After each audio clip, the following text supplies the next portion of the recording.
Nick, 4th and 2 at your own 44. You punted there. Beginning of the game? Yeah. Well, what you're thinking there. Yeah, I'm not going to give him a short field. It was actually 4th and 3 on the stat sheet, and so I'm not going to give him a short field there in that scenario on the first drive. I always think about that on the first drive. Not going to get into all my decision making on 4th down as far as what I think and when I think it. But that's one I'm right there. I'm not considering going for at that particular time. We didn't get it. We punted. I didn't want to give them a short field after just one possession that they've had. So that's a little bit of the reasoning behind it.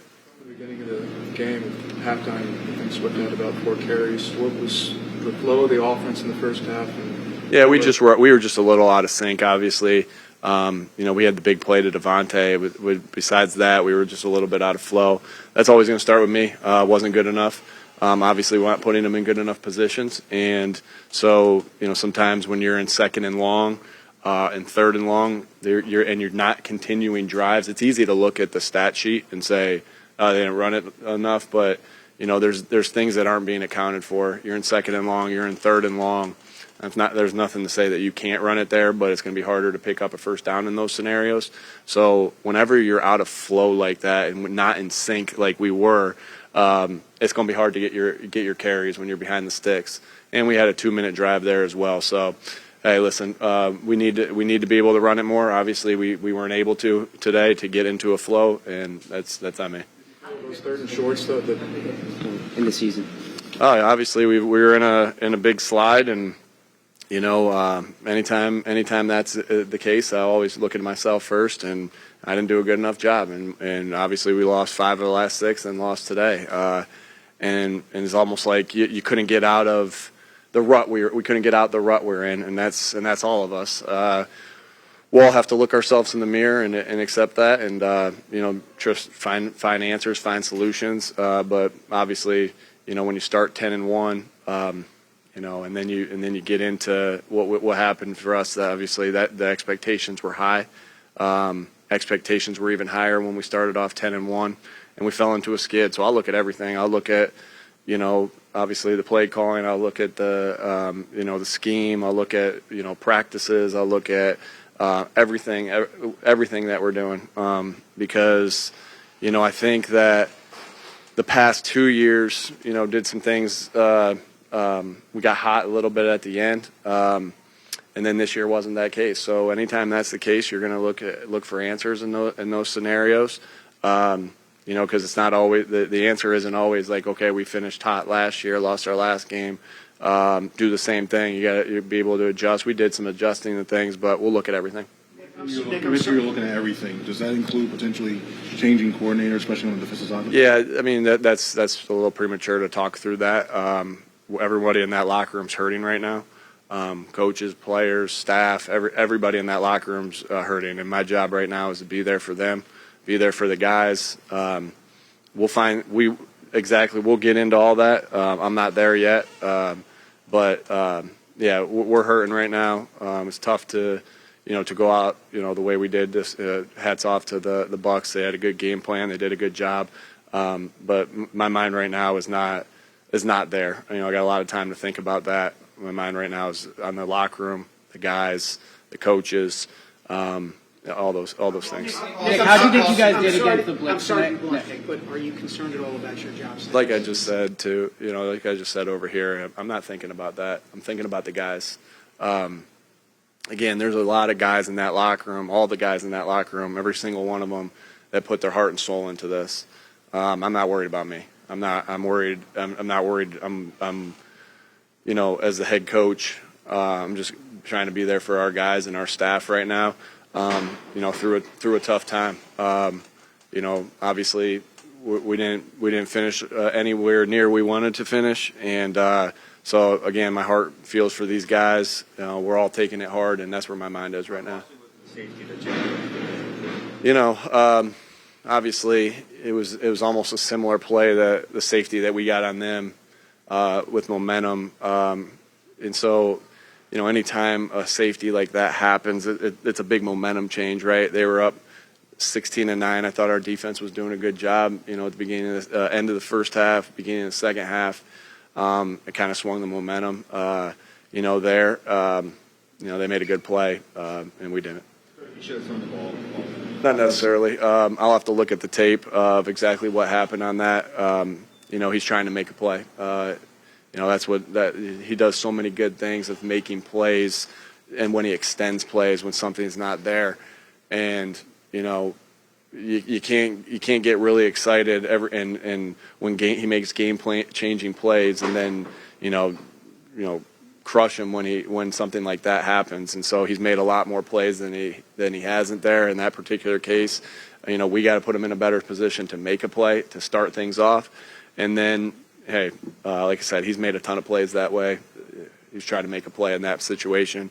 It didn't work this time. How do you think Jalen and the offense handled the blitz? An issue throughout the game. I'll get you. About that through the weeks, and you mentioned early in the season, you guys were near the top of the league.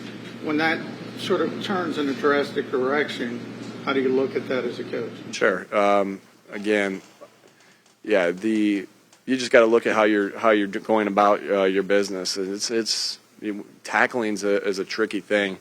Not a lot of teams are going to tackle live. All right, I don't think any teams are going to tackle live, to be quite honest with you, especially late in the season. And so you got to look at how you're drilling it. You got to look how you're, the different technology that they have to help you drill it, because obviously, throughout the body of work of the season, it was good, but it wasn't as good in the last couple of weeks. I think that you can kind of look at everything. If you look at the body of work and a lot of different things this season, the numbers may say one thing, but it wasn't good enough in the past month of the season, right? And so, again, that's going to go back to how we practice, all those different things. I know we had a lot of guys healthy, and we only had 2 starters not here for this game. So part of you wants to say to yourself, well, all hands were on deck for the most part. Obviously, Nakobe and Sydney, AJ would have been able to be back, I'm assuming.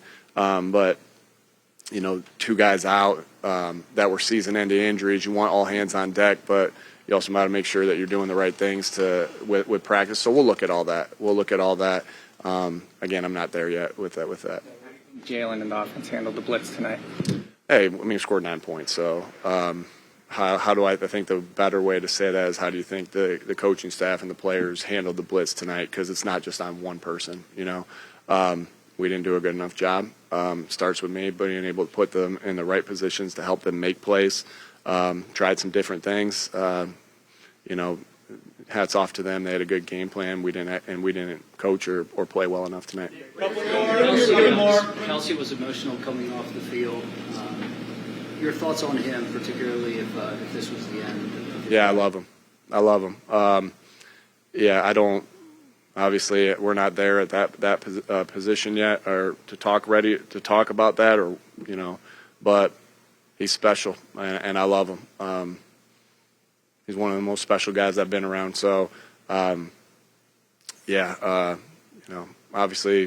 he's always got a place and here, and always want him to play. We'll see what happens as time progresses here.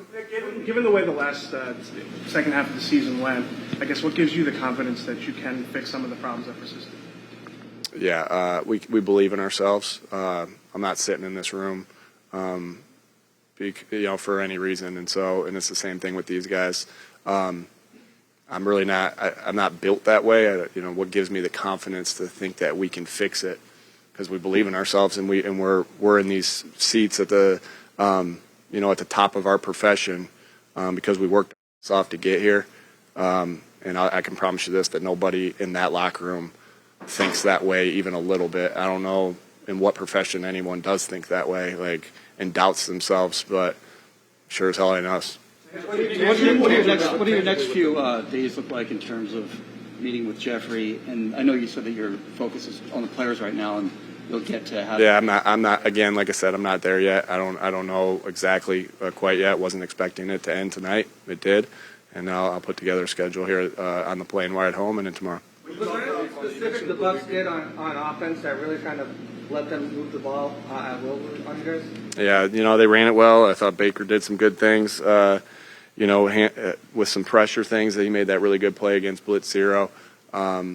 down the middle. Was that to Godwin, I think. They got some really good players, and I thought they ran the football well, and hats off to them. Last one. You mentioned the belief. Go ahead. I got a guy. Nick, when you talked about not being able to get out of the rut late in the season, do you look back at some of the decisions and wonder why they didn't work? Yeah, again, like I said, anytime, I'm not going to – anytime we make a decision that doesn't work, I'm going to drag myself through the mud and attempts to get better from it. We don't brush things by. We just try to look for solutions, and obviously our solutions weren't good enough near the end. But we'll go back to the drawing board as we continue on. All right. All right. Thanks, folks.